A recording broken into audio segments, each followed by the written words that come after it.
हाँ तो मेरे प्यारे बच्चों, आप सबको नमस्ते। आप लोग कैसे हैं? उम्मीद करते हैं कि आप लोग मस्त में पढ़ाई को कंटिन्यू ढंग से कर रहे हो। ठीक है, तो आज की क्लास स्टार्ट। आज के क्लास में क्या पढ़ेंगे? तो आज के क्लास में जो है हम फिजिक्स पढ़ेंगे। ठीक है, देखिए फिजिक्स में जो कौन सा टॉपिक पढ़ेंगे, तो फिजिक्स में जो है बहुल आवेशों के बीच बल अध्यारोपण का सिद्धांत पढ़ेंगे। क्या? बहुल आवेशों के बीच बल अध्यारोपण का सिद्धांत पढ़ेंगे। ठीक है, तो बिना लेट के हम क्लास को स्टार्ट करते हैं और जानते हैं कि बहुल आवेशों के बीच बल अध्यारोपण का सिद्धांत क्या है और उसका व्यंजक कैसे निकालते हैं। ठीक है, तो देखिए सबसे पहले हम लोग जानते हैं कि जो है कि बहुल आवेशों के बीच बल अध्यारोपण का सिद्धांत है। अब देखिए लिखे अध्यारोपण के सिद्धांत से। क्या लिखे? अध्यारोपण के सिद्धांत से। लेकिन किसी एक आवेश पर अन्य आवेशों के कारण लगने वाला कुल बल सभी सदिश योग के बराबर होता है। क्या होता है? सभी सदिश योग के क्या होता है? बराबर होता है। देखिए सबसे पहले जो है एक वाई एक्स मान लेंगे, वो एक्स एक्स है। इसमें जो है ये जो Q1 आवेश है, Q2 आवेश के कारण लगने वाला बल, Q3 के Q3 आवेश के कारण जो लगने वाला बल, और Qn के आवेश के कारण क्या जो लगने वाला बल। ये जो r पर पावर 3 है, इसका जो एकांक सदिश r पर पावर 1 है,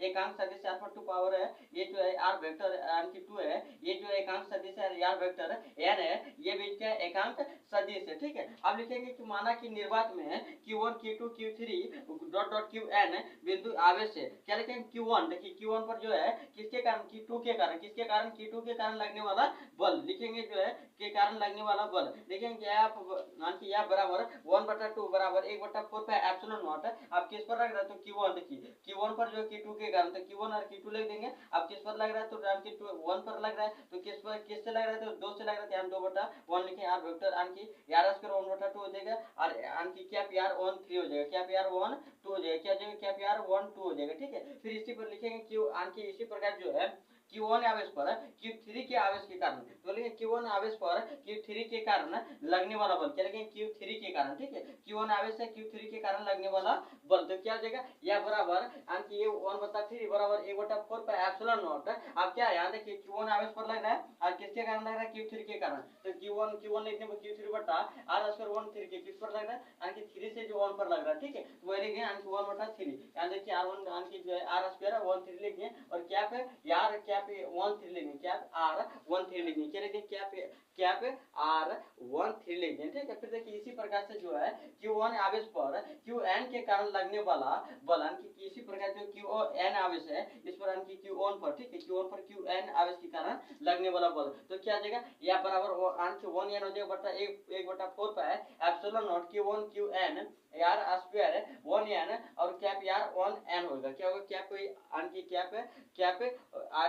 यार 1n होगा। ठीक है, अब फिर इसी प्रकार लिखेंगे, तब क्या लिखेंगे? तब जो है Q1 आवेश पर कुल बल, जब सबके कारण बल लग रहा है, तो क्या लिखेंगे कि Q1 आवेश पर कुल बल कितना होगा? तो लिख दिए किसके किसके अनुसार? तो अध्यारोपण के सिद्धांत से। या अध्यारोपण सिद्धांत पे एन बोल रहा कि जो है एक आवेश पर अन्य आवेशों के कारण लगने वाला बल क्या? तो सभी के सदिशों के बराबर होता है। ठीक है, तो वही देखें अध्यारोपण के सिद्धांत से। तब क्या एक बटा क्या बराबर 1/, देखिए क्या लिखें? एफ वेक्टर 1 बराबर F vector 1 2 plus F vector 1 3 plus dot dot F vector 1 n लिखें। ठीक है, अब देखिए एफ वेक्टर 1 बराबर इसका जो मान है f1 2 का मान है। ठीक है, आप देखिए यहाँ देख सकते हैं इसका जो मान है वो पूरा यहाँ लिख दिए इस प्रकार से। ठीक है, अब फिर देख सकते हैं जो है इसी प्रकार जो f13 है इसका जो मान है ये पूरा हम लोग यहाँ लिख दिए। कहाँ लिख दिए? देखिए प्लस दे दिए, यहाँ पूरा लिख दिए। फिर जैसे जो है यहाँ देखिए देख सकते हैं जो है Qn, क्या देख सकते हैं? Qn। ठीक है, देखिए f1n का जो है मान है, ये मान जो हम क्या करते हैं देखिए यहाँ नीचे लिख देते हैं डॉट डॉट देकर। ठीक है, यहाँ लिख दिए। अब इसका जो है यहाँ देखिए 1/4 पे एप्सिलॉन नॉट है, यहाँ देखिए जो Q1 इसमें भी देखिए 1/4 पे एप्सिलॉन नॉट Q1 सब में जो बिल्कुल समान आ रहा है, n में भी देखिए 1/4 पे एप्सिलॉन नॉट या Q1। ठीक है, देखिए यहाँ भी समान, यहाँ भी समान, यहाँ भी तीनों जगह समान आ रहा है, यानी कि इसमें कॉमा ले लेंगे। क्या लेंगे? कॉमा लेंगे। ठीक है, अब देखिए जैसे ले लिया f1 बराबर 1/4 पे एप्सिलॉन नॉट Q1 कॉमा में ले लिया, यहाँ क्या बचा? Q2 बचा, यानी r स्क्वायर 1 2 देखिए r स्क्वायर 1 2 लिख दिए। फिर देखिए क्या जितना लिखा उतना यहाँ लिख दिया, फिर जितना बचा फिर देखिए इसमें कॉमा इतना लेने पर क्या बचा? Q3 r स्क्वायर 1 3 देखिए लिख दिए, क्या पे 1 3 लिख दिए। ठीक है, r बराबर 1 3 लिख दिए, फिर प्लस देखिए डॉट डॉट दे दिए। यानी में क्या बचा? यानी में बचा जो है Q2 क्या बचा? जो इसमें बचा Qn, क्या बचा?